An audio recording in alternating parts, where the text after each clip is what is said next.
ನಮಗೂ ಸಂಬಂಧ ಇಲ್ಲ ಅದು ಕೇಸ್ಗೂ. ಆಯಿತಾ, ಇದೇನೋ ಪೊಲೀಸರು ಬಂದು ನಮ್ಮನ್ನ ಏನೋ ಹುಡ್ತಾ ಇರೋದು ನಮ್ಗೆ ಮಾಹಿತಿ ಬಂತು. ಅದನ್ನ ಹೋಗಿ ವಾಲಂಟಿಯರ್ ನಾವೇ ಒಂದು ಸರೆಂಡರ್ ಆಗ್ತಾ ಇದ್ದೀವಿ. DYSP ಆಫೀಸ್ಗೆ ಸರೆಂಡರ್ ಆಗ್ತೀವಿ.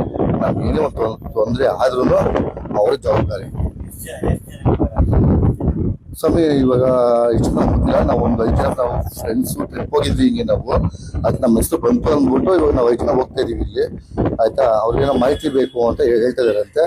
ಬಟ್ ನಮ್ಗೇನೋ ಒಂದು ತೊಂದರೆ ಆದ್ರೂ DYSP ಅವರು ಕಾರಣ. ಹಾಸನ್ DYSP ಅವರು ಕಾರಣ. ನಮ್ಮದು ಬೆಂಗಳೂರು ಸ್ವಾಮಿ, JP ನಗರ್. ನಾನು ಫಸ್ಟ್ ಮಾಡ್ತಾಯಿದ್ದು ಬಾರ್ ಬೆಂಡಿಂಗು, ಇವಾಗ ಬಂದು ಡ್ರೈವಿಂಗ್ ಮಾಡ್ತಿದ್ದೆ. ಅಂದರೆ ನಮ್ಮ ತಾಯಿ ಸತ್ತ ಮೇಲಿಂದ ನಾನು ನಮ್ಮ ತಂಗಿ ಮೇಲಿದ್ದೆ ನಾನು. ಅದರಿಂದ ಸ್ವಲ್ಪ ನನಗೆ ಪ್ರಾಣ ಇಲ್ಲ ಸ್ವಾಮಿ, ನಮ್ಗೆ ಗೊತ್ತಿಲ್ಲ ಅವೆಲ್ಲ. ಗೊತ್ತಿಲ್ಲ ಸ್ವಾಮಿ. ಅದೇನೋ ಬೆಂಗಳೂರವರು ನಾವೆಲ್ಲ ಬಂದು ಒಂದೇ ಗೇರ್ದವ್ರು ಅಂದ್ಬಿಟ್ಟು ಈ ಥರ ಏನೋ ಹೇಳ್ತಾ ಇದ್ದಾರೆ. ಆಯಿತಾ, ನಾವು ಫಸ್ಟು ಅಲ್ಲೇ ಇದ್ದಿದ್ದು ನಾನು ಅವಾಗ. ಅದರಿಂದ ಅವರು ಏನೋ ನಮ್ಮ ಮೇಲೆ ಡೌಟ್ ಪಟ್ಟಿದ್ದಾರಂತೆ ಅವರು, ನನ್ನ ಮೇಲೆ, ನಮ್ಮ ಫ್ರೆಂಡ್ಸ್ ಮೇಲೆ. ಆ ಥರ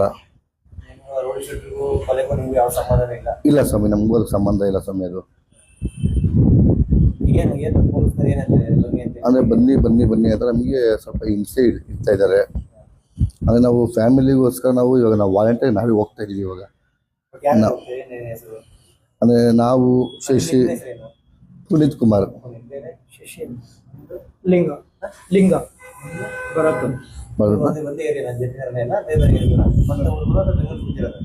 ಇಲ್ಲ ಸರ್, ಬೇರೆ ಇರೋದು ಹಂಗೆ ಚೈನ್ ಲಿಂಕ್. ಅದೇ ಸರ್, ಹಂಗೆ ಇನ್ಸ್ಟಾಗ್ರಾಮಲ್ಲಿ ಪರಿಚಯ, ನಾವು ಫೇಸ್ಬುಕ್ಕಲ್ಲಿ ಫ್ರೆಂಡ್ಸ್ಗಳು, ನಾವು ಹಿಂಗೆ ಒಂದು ಟ್ರಿಪ್ ಹೋಗಿದ್ವಿ, ನಾವು ಹಿಂಗೆ ಬರ್ತಿದ್ವಿ ಅಷ್ಟೇ ಸರ್. ಆಮೇಲೆ ಇನ್ನೊಬ್ಬ ಅವನೇ ನಮ್ಮ ತಮ್ಮ, ಅವನೊಂಥರ ಅವನು. ನಾವು ಇವಾಗ ಇಲ್ಲಿ 5 ಜನ ಸರ್. 9 ಜನ ನಮ್ಗೆ ಗೊತ್ತಿಲ್ಲ ಸ್ವಾಮಿ. ಅದು ಯಾರು? ಹೌದೌದು. ಇಲ್ಲ